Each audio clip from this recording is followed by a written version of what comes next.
महाराष्ट्र शासनाच्या सांस्कृतिक कार्य संचालनालयाच्या वतीनं आयोजित 62व्या राज्य संगीत सूर्य केशवराव भोसले संगीत नाट्य स्पर्धेच्या अंतिम फेरीचं आयोजन कोल्हापुरात करण्यात आलंय।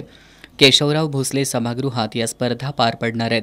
21 मार्चपर्यंत एकूण 19 संगीत नाट्यांचा आनंद रसिक प्रेक्षकांना घेता येणार आहे। बुधवारी पहिल्या दिवशी दापोली इथल्या ब्राह्मण हितवर्धिनी सभेच्या संगीत संभवामी युगे युगेने या संगीत नाट्यानं स्पर्धेची सुरुवात झाली।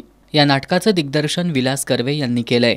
खेडेगावातील तरुणांना आणि संगीतप्रेमींना एकत्र करून त्यांनी या नाटकाची निर्मिती केली आहे। या नाटकाला संगीत नीळकंठ गोखले यांनी दिलंय। श्रीमद भागवत आणि हरिविजय ग्रंथातील एका पौराणिक कथेवर हे नाटक आधारित आहे।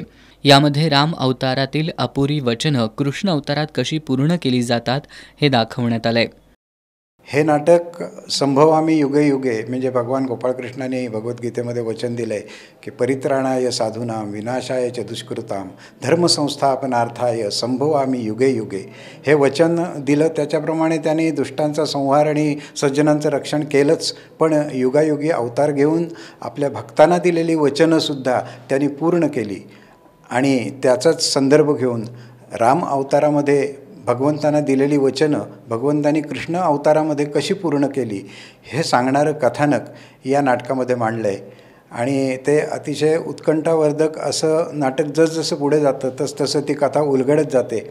आणि एक प्रयत्न केला आहे की एक नवीन नाटक, एक नवीन कथा आपण रसिकांसमोर ठेवावी। पुराण काळामध्ये समंतक मणी हे अतिशय प्रसिद्ध असं कृष्ण अवतारामध्ये प्रकरण आहे आणि त्या प्रकरणावर आधारित हे नाटक आहे। आणि या नाटकामध्ये सर्वसाधारणपणे आपण पाहतो की रुक्मिणी, सत्यभामा ही पात्र आपल्याला सुभद्रा ही सौभद्र स्वयंवर या नाटकातनं फार पूर्वीपासून आपण पाहतो आहे। परंतु जांबुवंती ही कृष्णाची दुसरी राणी, तिचं चरित्र अद्यापही संगीत रंगभूमीवर आलेलं नव्हतं आणि म्हणून सर्वप्रथम रंगभूमीवर आणायचा मी प्रयत्न केला आहे।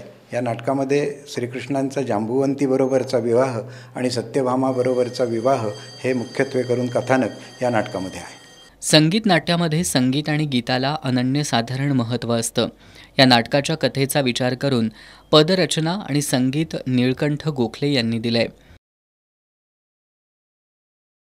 या निमित्ताने आम्ही नारदांना जी गाणी दिलेली आहेत ती सर्व प्रासादिक आणि शास्त्रीय संगीतावर आधारित आहेत।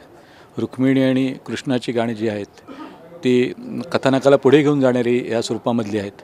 त्याचप्रमाणे जांबुवंती, सत्यभामा यांची गाणी समयोचित आणि त्या प्रसंगानुरूप त्या पात्राला अनुकूल अशा प्रकारची आधारित करण्याचा प्रयत्न केला आहे। पारंपरिक संगीताबरोबरच आधुनिक पद्धतीचंही चित्रपटाला साजेल अशा प्रकारचे एक गीत आम्ही याच्यामध्ये मुद्दाम घेण्याचं कारण असं आहे की नाट्यसंगीत तरुणाईपर्यंत पोचावं असं आहे त्याच्यामध्ये उद्देश आहे। त्यामुळे पारंपरिकता जपत असतानाच आधुनिकतेची जोड त्याला दिलेली आहे। या नाटकामध्ये सादर करण्यात आलेल्या गीतांनी उपस्थितांची मनं जिंकली। अनेकांनी यातील गीतं आणि त्यासाठी देण्यात आलेलं संगीत तल्लीन होऊन ऐकत दाद दिली। यातील सर्व कलाकारांनी उत्तमरित्या सादरीकरण केलं। अभिनय आणि गायन अशी दुहेरी भूमिका या सर्वांनी लीलया निभावली। एकंदरीत हे नाटक संगीत, नेपथ्य, प्रकाश योजना, ध्वनी, रंगभूषा, वेशभूषा अशा सर्वच बाबतीत सरस ठरलं।